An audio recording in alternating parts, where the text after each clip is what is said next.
Europe 1, il est 8h29. Il y en a un qui va prendre de la hauteur par rapport au débat de la primaire ce soir. C'est Thomas Pesquet, 10e Français à partir dans l'espace.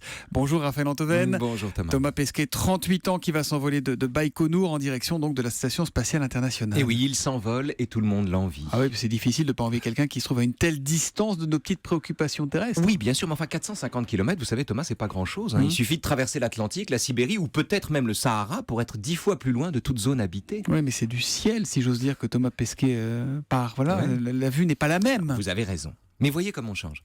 Longtemps, le spationaute a été vu comme un conquérant, comme l'avant-garde d'une humanité qui repousse ses frontières, comme le pionnier du ciel. Or maintenant, on le regarde comme un rescapé, comme un privilégié temporairement soustrait à nos bassesses.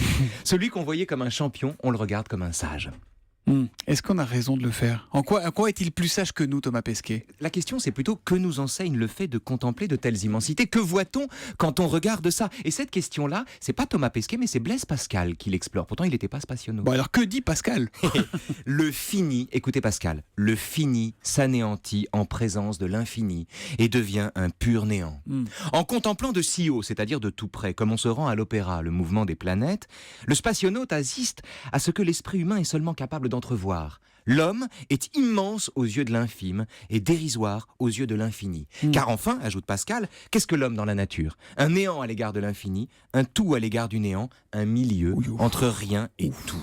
Bon, ok, vous m'avez un peu perdu là. J'avoue, Mais je suis c'est un peu bon perdu. début de Non, vous avoir perdu, j'y Thomas. suis plus. Vous savez, la meilleure description de l'expérience du spationaute, on la trouve dans Moby Dick de Melville. Quand Melville raconte l'histoire de Pip, le petit musicien du bateau, que ses camarades, parce qu'il est très maladroit, abandonnent toute une nuit au beau milieu de l'océan. Et alors, seul au monde, entre la mer et le ciel, et pédalant avec ses jambes pour ne pas sombrer, le gamin soudain comprend tout. Et comme dit Pascal, le silence éternel de ces espaces infinis l'effraie. Évidemment, il devient fou. La mer a laissé son corps, mais elle a noyé son âme, dit Melville. Et pour cause, il est trop petit pour un tel savoir. Il n'a pas les moyens d'une telle connaissance. Et au fond, le vrai danger ici, c'est qu'on n'est jamais si près de la tragédie humaine que quand on est dans l'espace ou bien perdu au milieu de l'océan avec des rames dans les mains. Car ce que ces héros comprennent, ce qu'ils regardent pour nous quand ils affrontent ces silences énormes, c'est que pour tout savoir, il faut perdre la tête. Et la morale de l'info ? La seule chose qui élève l'homme, c'est le sentiment de sa petitesse. Oh, c'est joli. La seule chose qui élève l'homme, c'est Le sentiment de sa petitesse. sentiment de sa petitesse. La morale de l'info, Raphaël Antoven. Pascal m'a perdu, mais heureusement, Moby Dick m'a retrouvé. Merci beaucoup, Raphaël, et à demain.